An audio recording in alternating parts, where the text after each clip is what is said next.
히브리서 12장 1절로 3절에서는 믿음 생활은 장거리 경주라고 말씀을 드렸습니다. 완주하기 위해 필요한 것이 첫 번째는 모든 무거운 것과 얽매이기 쉬운 것들을 다 벗어버리고, 두 번째는 새 옷을 입고, 세 번째는 믿음의 주요 온전케 하시는 예수님을 바라보며, 네 번째 인내로 경주해야 됨을 말씀드렸습니다. 그런데 갑자기 징계에 대한 말씀이 등장을 합니다. 왜 믿음을 이야기하다가 갑자기 징계에 관한 말씀을 할까? 그건 이런 이유 때문입니다. 믿음으로 인내하며 끝까지 잘 완주를 하면 상을 받지만, 그렇지 않으면 낙오자가 된다라는 것을 교훈하기 위해서 징계라는 그 말을 지금 설명하는 겁니다. 여기서 말하는 징계란 징벌이라기보다는 훈련에 더 가까운 의미가 있습니다. 하나님께서는 우리가 계속 전진하고 계속 성장하기를 원하십니다. 우리를 사랑하시기 때문에. 그래서 때로는 징계, 즉 훈련을 시키신다는 것. 끝까지 잘 달려서 완주하길 원하시기 때문입니다. 어떨 때는 잘 달리고 있는데도 달리고 있는 말에게 채찍을 가하듯 하나님께서 때때로 잘하고 있는데도 채찍을 대실 때가 있다는 거죠. 왜냐하면 훈련이나 징계나 연단이 없으면 사탄과의 싸움에서 결코 이길 수 없기 때문입니다. 그래서 때때로 고난이나 시련을 주셔서 연단의 과정을 지나가게 하시는 겁니다. 9절에 또 우리 육신의 아버지가 우리를 징계하여도 공경하였거든 하물며 모든 영의 아버지께 더욱 복종하며 살려 하지 않겠느냐. 자식을 사랑하면 육신의 아버지도 자녀를 징계합니다. 그렇다고 기분 나빠하거나 아버지에게 대들거나 집을 나간다든가 하지 않습니다. 최소한 괜찮은 자녀라면 절대 그런 생각 안 합니다. 왜냐하면 아버지가 그렇게 하는 건 자기를 사랑하고 자기의 미래에 좋은 일이 있기를 바라는 마음 때문에 하는 거다라고 생각하기 때문에 그렇습니다. 하물며 하나님이 하시는 징계야 얼마나 우리를 사랑하시기 때문에 하시는 거겠느냐라는 것. 10절에 그들은 잠시 자기의 뜻대로 우리를 징계하였거니와 오직 하나님은 우리의 유익을 위하여 그의 거룩하심에 참여하게 하시느니라. 그러니까 육신의 아버지의 징계와 하나님 아버지의 징계에 비슷한 점이 있지만, 그런데 다른 차이점이 있다면 육신의 아버지는 살아있는 동안에만 자녀들을 양육하고 징계합니다. 그리고 징계도 자기 나름대로 선하다고 생각하는 것을 자신의 뜻대로 합니다. 물론 그것도 인생을 이미 살았기 때문에 다 알고 그렇게 되지 않기를 바라는 마음으로 징계를 하는 거니까 정말 자식에게는 유익하고 고마운 겁니다. 하물며 하나님 아버지는 얼마나 유익한 것을 우리에게 많이 주시기를 원하시겠느냐라는 거예요. 그래서 징계하시는 거다라는 거예요. 특히 우리로 하여금 하나님의 거룩함에 참여하게 하기 위해서 징계하시는 거다라는 거예요. 여러분, 신앙생활할 때 거룩함과 경건함은 대단히 중요한 두 가지입니다. 그 부분이 결여가 되어 있으면 아무리 기도를 많이 하고 신앙생활을 오래 해도 기도 응답도 없는 겁니다. 그만큼 거룩함과 경건함이 중요하다라는 거예요. 그렇게 경건하고 거룩한 사람이 되길 원하셔서 하나님께서 때때로 징계도 하시고 고난도 허락하시는 겁니다. 6절에 주께서 그 사랑하시는 자를 징계하시고 그가 받아들이시는 아들마다 채찍질 하심이라 하였으니. 8절 징계는 다 받는 것이거늘 너에게 없으면 사생자요 친아들이 아니니라. 징계를 받는 과정은 좋은 약이 입에 쓰듯이 아픕니다. 그러나 그 과정은 영성에 있어서 정말 유익한 겁니다. 그런 풀무불의 과정을 통과해야만 내 안에 있는 악한 본성과 옛사람이 벗겨지기 때문입니다. 참 신기한 게 뭐냐면 혹독한 추위를 견뎌낸 나무들이 더 아름다운 꽃을 피우고 더 충실한 열매를 맺는다는 사실입니다. 근데 사람도 똑같습니다. 시련을 통과한 사람만이 어떤 고난에도 흔들리지 않는 강한 사람이 됩니다.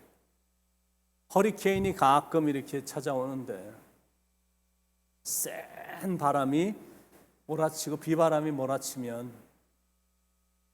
어떤 나무와 가지들은 아주 뿌리채 그냥 싹 뽑혀버림.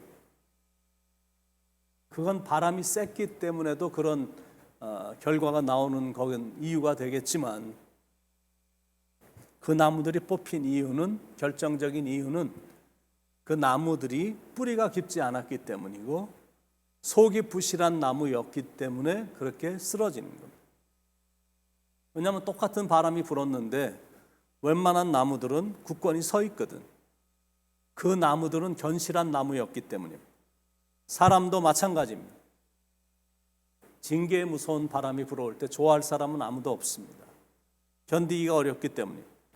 그런데 그런 징계가 나의 모난 부분을 깎아내고 내 안에 있는 약점이나 쓴뿌리들을 뽑아내고 탐욕도 버리게 하고 거짓도 버리게 하고 겸손하고 온유함의 열매를 맺게 해주니까 그게 나쁜 게 아니다라는 거예요. 무엇보다 그런 과정을 지나면서 의와 평강의 열매가 내 삶에서 맺어집니다. 11절에 무릇 징계가 당시에는 즐거워 보이지 않고 슬퍼 보이나 후에 그로 말미암아 연단받은 자들은 의와 평강의 열매를 맺느니라. 그래서 하나님의 징계나 연단의 과정은 지나고 나면 유익하다라고 말하는 겁니다. 그러므로 하나님의 사랑의 징계를 잘 인내하라고 권면하는 겁니다. 12절 13절에 그러므로 피곤한 손과 연약한 무릎을 일으켜 세우고 너의 발을 위하여 곧은 길을 만들어 저는 다리로 하여금 어그러지지 않고 고침을 받게 하라. 이 피곤한 손이란 거는 아무것도 할 수 없을 정도의 기력이 다 쇠잔한 상태를 말합니다. 연약한 무릎은 거의 마비된 상태를 말합니다. 천국을 향해 가는 성도들은 자기 십자가를 지고 의를 위하여 핍박을 받는 고난의 삶이기 때문에 당연히 곤고합니다. 그렇다고 도중에 쓰러지면 안 됩니다. 약한 곳과 병든 곳을 고쳐서 다시 일어나 달려가야 최후 승리를 얻게 된다는 교훈입니다. 핍박과 고난이 있었지만 건강관리를 잘해서 잘 달려가야 됩니다. 이사야서 35장 3절 4절에 너희는 약한 손을 강하게 하며 떨리는 무릎을 굳게 하며 겁내는 자들에게 이를 굳세어라 두려워하지 말라.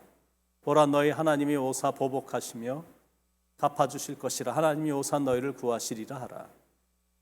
육신도 병이 생기면 그리고 이상이 생기면 치료를 받아야 정상적인 삶으로 돌아가듯이 영혼도 상처를 입고 약해지면 고침을 받고 정상적인 영적인 삶으로 돌아가야 된다는 거죠. 그런 치유를 주님께서 친히 해주신다는 거예요. 그런 의미에서 교회에서 하는 치유 사역은 대단히 중요합니다. 예수님도 이 땅에 사역하실 때 치유 사역에 굉장히 시간을 많이 들이실 정도로 예수님에게 있어서는 굉장히 중요한 사역이셨습니다. 베데스다 목가에서 38년 된 병자에게 내 자리를 들고 걸어가라라고 명령하신 주님은 이제는 우리에게 그것을 명하십니다. 저는 다리로 하여금 어그러지지 않고 고침을 받게 하라. 영육간에 건강하게 하라. 이렇게 우리에게 명령하십니다. 영혼의 건강한 모습을 두 가지로 표현하는데 14절에 모든 사람과 더불어 화평함과 거룩함을 따르라. 이것이 없이는 아무도 주를 보지 못하리라. 그러니까 하나님 앞에서는 거룩함으로 모든 사람들하고는 화평함으로 이 두 가지를 잘하는 사람이 영적으로 강건한 사람이다라는 거예요. 왜 거룩함과 화평함이 중요하냐면 그것이 없이는 주님을 볼 수 없기 때문입니다. 하나님은 거룩하시기 때문에 우리도 거룩하기를 원하시는 거예요. 그리고 거룩은 하나님의 뜻이기 때문에 반드시 거룩해야 돼요. 하나님의 뜻은 이것이니 너희의 거룩함이라. 그리고 거룩해야 되는 이유는 거룩해야 하나님을 볼 수 있기 때문에 마음이 청결한 자는 하나님을 볼 것입니다. 그리고 거룩함과 함께 이웃과의 화평의 관계를 유지해야 되는 이유는 그건 두 번째로 중요한 계명이기 때문입니다. 그리고 화평케 하는 자가 복이 있나니 하나님의 아들이라 일컬음을 받을 것이다 라고 예수님이 말씀하셨기 때문에 남들과의 화평은 대단히 중요합니다. 사도 바울 또한 평화를 건강한 인간관계의 기초로 보았습니다. 할 수 있거든 너희로서는 모든 사람과 더불어 화목하라. 그래서 거룩함과 화평을 위해 부단히 노력해야 됩니다. 그게 안 되면 하나님의 은혜에서 결국 떨어져 나가게 되는 거거든요. 15절에 너희는 하나님의 은혜에 이르지 못하는 자가 없도록 하고 또 쓴뿌리가 나서 괴롭게 하여 많은 사람이 이로 말미암아 더럽게 되지 않게 하며. 그러니까 이런 증세들이 자기에게 보인다면 육신의 약함과 영혼의 이 약함에서 빨리 고침을 받고 힘을 내서 나에게 맡겨준 일을 잘 감당하는 사람이 되어야 됩니다. 그리고 어떤 환난이나 시련이 와도 하나님께 그냥 감사하면서 나가는 성숙함으로 살아야 된다라는 거예요. 왜냐하면 그 안에 분명히 하나님의 깊은 뜻이 계시거든요.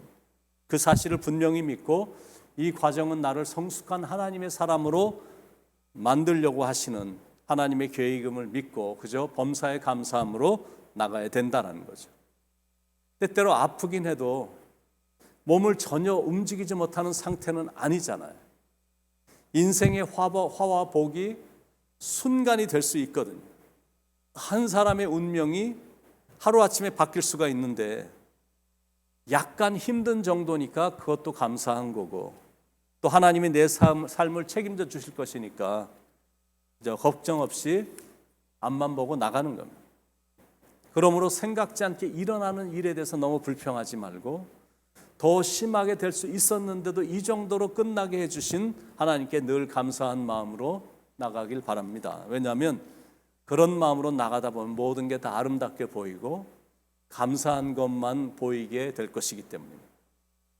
지난 토요일 밤에 우리 교회가 너무 철저히 방역을 하는 바람에 바닥까지 다 방역을 하는 바람에 그만 그날만 바닥을 청소를 했었어야 되는데 물걸레질로 이렇게 해야 되는데 이 바이러스를 잡는 방역을 오래 간직하기 위해서 그저 바닥을 물걸레질을 안 했습니다. 조금 미끄러웠습니다. 그런데 여자 집사님이 자기에게 이제 맡은 일이 많다 보니까 막 뛰어다니다가 그만 넘어지는 바람에 왼쪽 팔목이 약간 다친 게 아니라 부러졌습니다. 제가 그 소식을 듣고 얼마나 놀랐고 마음이 아팠는지 모릅니다. 제가 직접 만나기도 하고 기도도 해드리고 그리고 다음날 전화도 했는데 집사님이 계속 하는 말이 감동스러운 거예요. 목사님, 다른 사람이 다치지 않고 제가 다친 게 얼마나 감사한지요. 저는 괜찮아요. 제가 잘못하면 더 크게 다칠 수 있었는데 이 정도로 다쳐서 너무 감사해요. 목사님, 하나도 걱정하지 마세요. 저는 괜찮으니까요. 여러분, 인생을 살면서 이런 마음으로만 산다면 걱정할 게 하나도 없거든요. 다친 건 마음이 아프지만 금방 회복이 될 거고 감사의 마음은 더 커질 테니까 사랑하는 여러분들, 성도님들이 오늘도 범사에 감사한 마음으로 사셔서 하나님이 주신 이 하루를 축복 속에 지내시기를 예수님의 이름으로 간절히 축원을 드립니다. 기도하겠습니다. 하나님, 오늘도 예수님의 경건한 모습을 닮아 경건하게 하나님처럼 거룩하게 또 남들과는 화평하게 평화스럽게 살아가는 그런 성숙한 행복한 영성이 깊은 하루로 우리가 살아갈 수 있도록 이 날을 축복해 주시옵소서. 오늘도 말씀해 주셔서 하나님 감사합니다. 예수님의 이름으로 간절히 기도드립니다. 아멘.